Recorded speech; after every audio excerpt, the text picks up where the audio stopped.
Pronto, eu atropelei tudo. A nossa musiquinha, a nossa chamadinha. Bem-vinda, Lucinda Pinto. Boa noite para você, tudo bem? Boa noite. Eu já sou de casa, né? Então tudo bem não ter musiquinha. Tá tudo bem, mas a gente gosta de entradas triunfantes nos nossos quadros.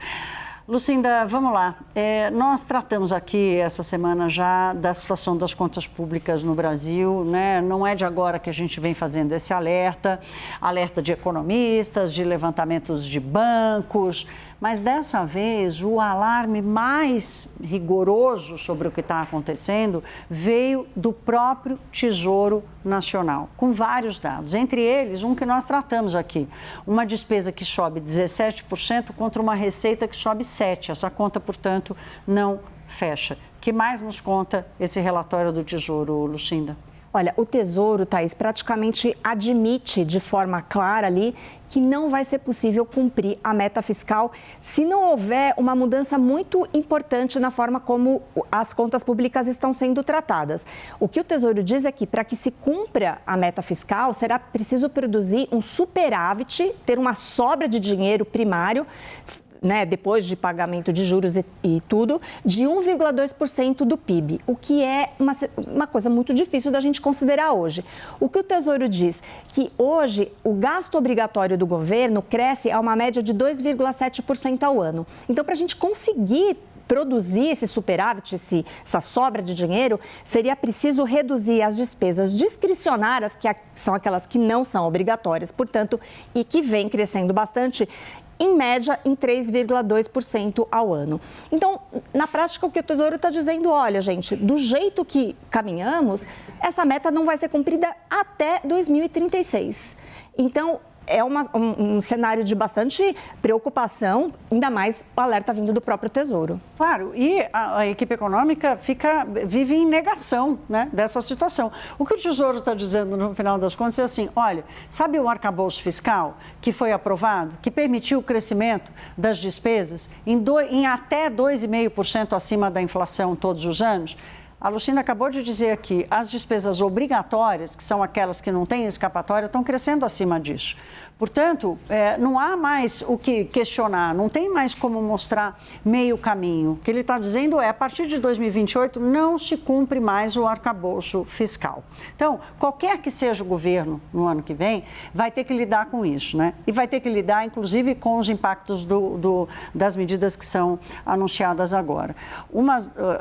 Outra distorção que tem sido alimentada, inclusive, pela política fiscal, com a quantidade de subsídios a crédito para a população, Lucinda, o endividamento das famílias e a inadimplência das famílias. Hoje o Banco Central soltou relatórios sobre isso. É isso mesmo, a gente viu, na verdade, uma situação que, de alguma forma, a gente já tinha desenhado a partir de conversas com as próprias instituições financeiras. O que aconteceu? O endividamento das famílias cresceu bastante, a gente já tem falado a respeito disso, a inadimplência avançou e, na prática, o que os bancos privados, principalmente, fizeram foi colocar o pé no freio. Então, tem uma informação importante, Thaís, que a concessão de novos créditos, aqueles crédito livre, as linhas de financiamento normais que as pessoas tomam junto aos bancos, essas concessões caíram 1,1% em maio em relação a abril. Só que a gente viu uma expansão, por outro lado, dessas linhas que a gente chama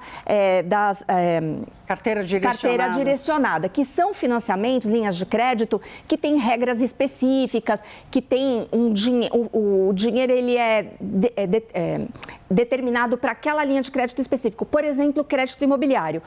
Todo o saldo da poupança, os recursos da poupança, eles são direcionados para que sirva de funding, né, de base para essas operações de crédito imobiliário. Isso vale para créditos agrícolas, também para os créditos do BNDES, e o que a gente está vendo é uma expansão, então, desse tipo de crédito.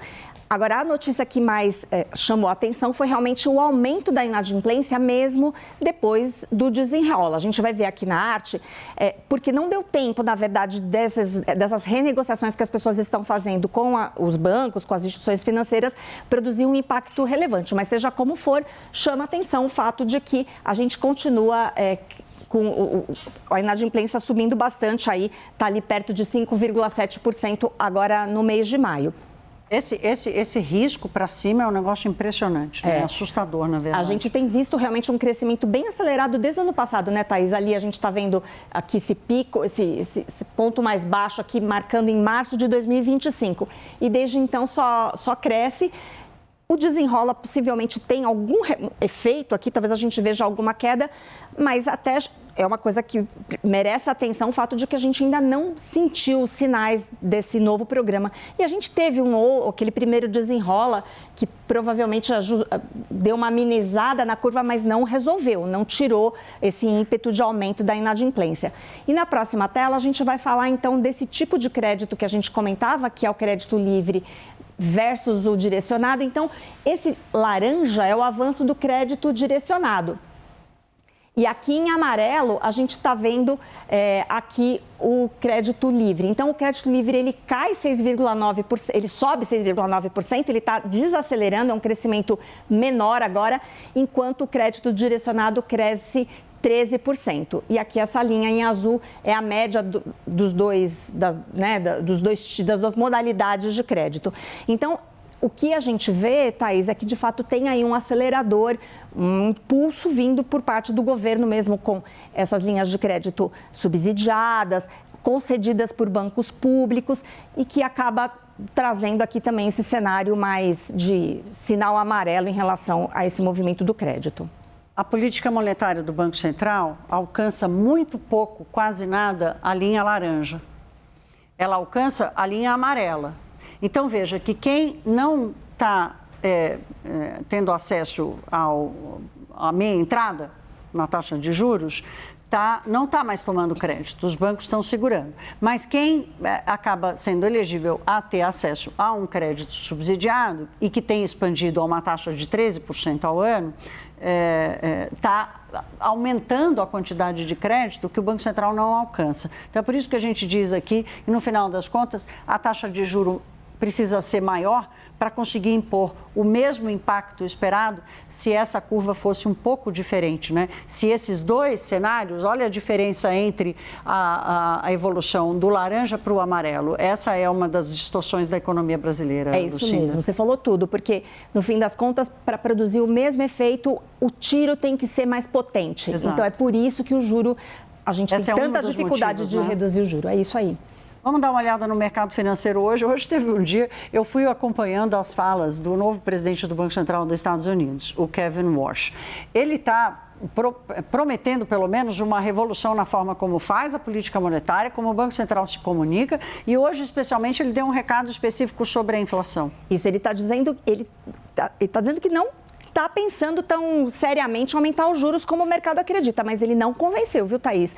Porque o dólar, ele subiu no mundo todo por causa dos dados do mercado de trabalho americano. Embora o Kevin Warsh esteja dizendo que ele acha que vai ser possível controlar a inflação mesmo sem subir a taxa de juros agora, o mercado está olhando para os números e está achando que tem sim o risco de precisar ter algum movimento por lá.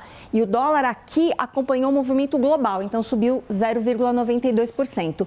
E o Ibovespa caiu um pouco, caiu 0,20%, vem caindo aí, vem fraquejando nos últimos dias.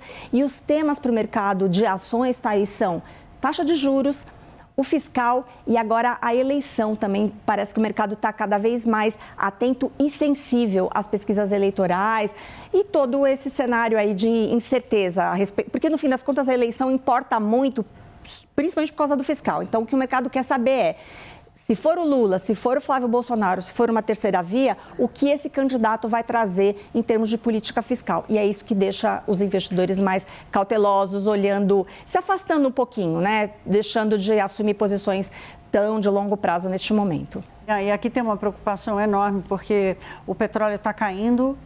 O petróleo estava subindo e o dólar estava caindo, ajudou a gente um pouco. Agora inverteu-se, o petróleo cai e o dólar sobe e a gente depende do câmbio também para o preço do combustível. Lucinda, obrigada, boa noite, até amanhã. Até amanhã, amanhã Thaís. Com música, com entrada, com tapete vermelho para você, minha querida. Muito bem, estou esperando. Até boa amanhã. Noite, até amanhã.